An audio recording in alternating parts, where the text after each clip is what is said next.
जब राक्षस खर ने अपनी बहन सुपर्णखा के मुख से सुना कि श्री राम ने अकेले ही उन राक्षसों को मार दिया है, तो उसे बहुत ही गुस्सा आया और वह अपनी बहन से कहने लगा कि बहन, तुम्हारे अपमान के कारण मुझे बहुत गुस्सा आ गया है। अब यह गुस्सा किसी तरह शांत नहीं हो सकता।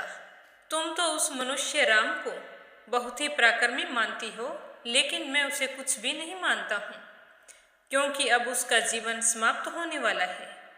वह अपने ही दुष्कर्मों से आज ही मारा जाएगा। बहन, ये मेरा तुमसे वादा है। तुम अपने आंसुओं को रोक लो और यह घबराहट छोड़ दो। मैं राम और लक्ष्मण दोनों को अभी यमलोक पहुंचा दूंगा। आज मेरे फरसे की मार से निष्प्राण होकर धरती पर पड़े हुए राम और लक्ष्मण का तुम्हें खून पीने को मिलेगा। अब तुम खुश होकर जश्न मनाओ। तो खर के मुख से निकली हुई इस बात को सुनकर उसकी बहन सुपर्णखा को बहुत ही प्रसन्नता हुई और वह अपने भाई की प्रशंसा करने लगी।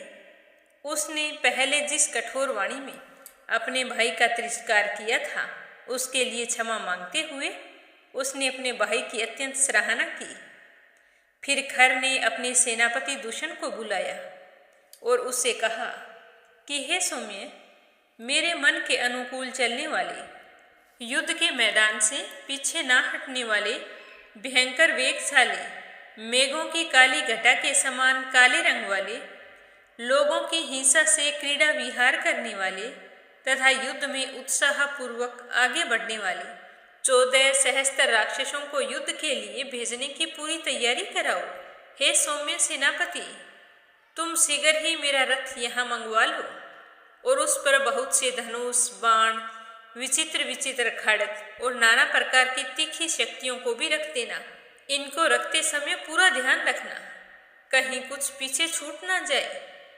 हे वीर, मैं उस उदंड राम का वध करने के लिए महामनस्वी पुलस्त्यवंशी राक्षसों के आगे आगे जाना चाहता हूँ।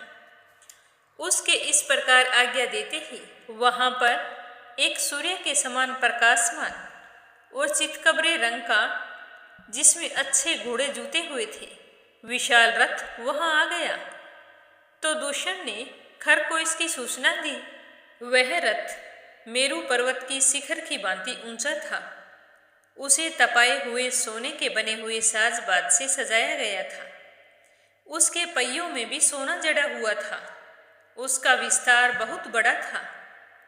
उस रथ के कुबर वैदुर्य मणि से जड़े गए थे। उसकी सजावट के लिए सोने के बने हुए मत्स्य, फूल, वृक्ष, पर्वत, चंद्रमा, सूर्य, पक्षियों के समुदाय तथा तारिकाओं से भी वह सुशोभित हो रहा था। उसके ऊपर ध्वजा फहरा रही थी तथा रथ के भीतर खड्ग आदि अस्त्र शस्त्र रखे हुए थे। छोटी छोटी घंटियों अथवा सुंदर सुंदर घुंघरुओं से सजे उस उत्तम रथ को देखकर राक्षस खर मन ही मन बहुत ही प्रसन्न हुआ और फिर उस रथ के ऊपर आरूढ़ हो गया। अपनी बहन के अपमान का स्मरण करता हुआ अत्यंत क्रोधित हो रहा था।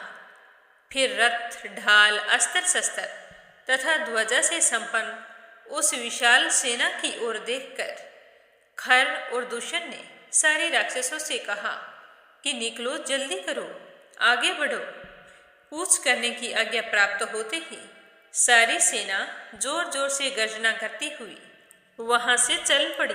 सैनिकों के हाथ में मृदर, पटीस, शूल, अत्यंत तीखे फरसे, खड्ग, चक्कर और तोमर चमक उठे। साथ ही शक्ति, भयंकर परीघ, विशाल धनुष, गदा, तलवार, मुश्चल तथा 8 कोण वाले आयुध विशेष उन राक्षसों के हाथ में बड़े ही भयंकर दिखाई दे रहे थे। इन अस्त्रों शस्त्रों से उपलक्षित और खर के मन की इच्छा के अनुसार चलने वाले अत्यंत भयंकर 14,000 राक्षस उस स्थान से युद्ध के लिए चल पड़े और उन सभी के साथ ही राक्षस खर ने भी चलने का आदेश दिया। तो उनका सारथी घोड़े को हाँकने लगा और इस तरह सारे के सारे वहां से चल पड़े। उसके हाँकने पर शत्रुघाती खर का रथ बहुत ही जल्द घर घर के शब्द से संपूर्ण दिशाओं को गुंजाता हुआ वहां से बड़ी तेज गति में दौड़ने लगा। उस समय खर बहुत ही क्रोधित था और उसका स्वर बहुत कठोर हो गया था। वह दुश्मन के वध के लिए उतावला होकर यमराज के समान भयानक लग रहा था।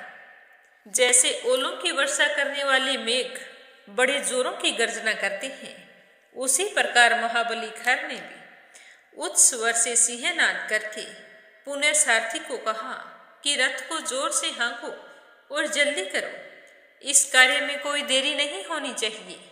तो इस तरह वे सारे के सारे वहां से चल पड़े। उस सेना के वहां से जाते ही आकाश में धूसर रंग के बादलों की महाभयंकर घटा गिर आई। बादल जोर जोर से गरजने लगे।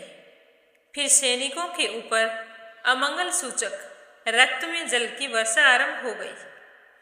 खर के रथ में जुते हुए महान वेगशाली घोड़े समतल मार्ग पर चल रहे थे, फिर भी चलते चलते अचानक से गिर पड़े। सूर्य के चारों ओर आलात चक्कर के समान गोलाकार घेरा दिखाई देने लगा, जिनका रंग काला और किनारे का रंग लाल था। राक्षस खर ने सोचा कि ये तो सब अशुभ संकेत मिल रहे हैं। तभी देखते हैं कि एक विशाल काय गिद्ध आ रहा है, जो उनसे ध्वजा पर आकर बैठ गया है। देखने में बड़ा ही भयंकर दिखाई दे रहा था। कठोर स्वर वाले मांस भक्षी पशु पक्षी जन स्थान के पास आकर विकृत स्वर में अनेक प्रकार के डरावने शब्द बोल रहे थे। सूर्य की प्रभा से प्रकाशित हुई दिशाओं में जोर जोर से चीखें सुनाई दे रही थी और मुंह से आग उगलने वाले भयंकर गीदड़ राक्षसों के लिए अमंगलजनक भैरव नाद कर रहे थे। वो भयंकर बादल इस तरह से गर्जना कर रहे थे जैसे कि मद की धारा बहाने वाले गजराज कर रहे हों, और जल की जगह बादलों में रक्त भरा हुआ था। तो जल्द ही पूरा आकाश उन बादलों से भर गया। थोड़ी सी भी जगह शेष नहीं बची। सूरज को ढक लेने के कारण चारों ओर घना अंधकार छा गया। दिशाओं का बिल्कुल भी भान नहीं हो रहा था कि कौन सी दिशा किस तरफ है। बिना समय के ही खून से भीगे हुए वस्त्र के समान रंग वाली संध्या प्रकट हो गई थी।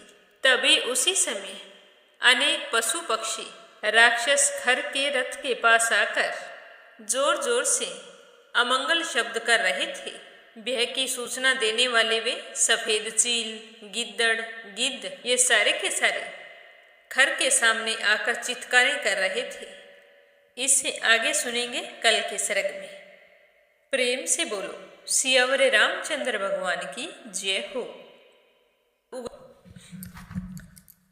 लगी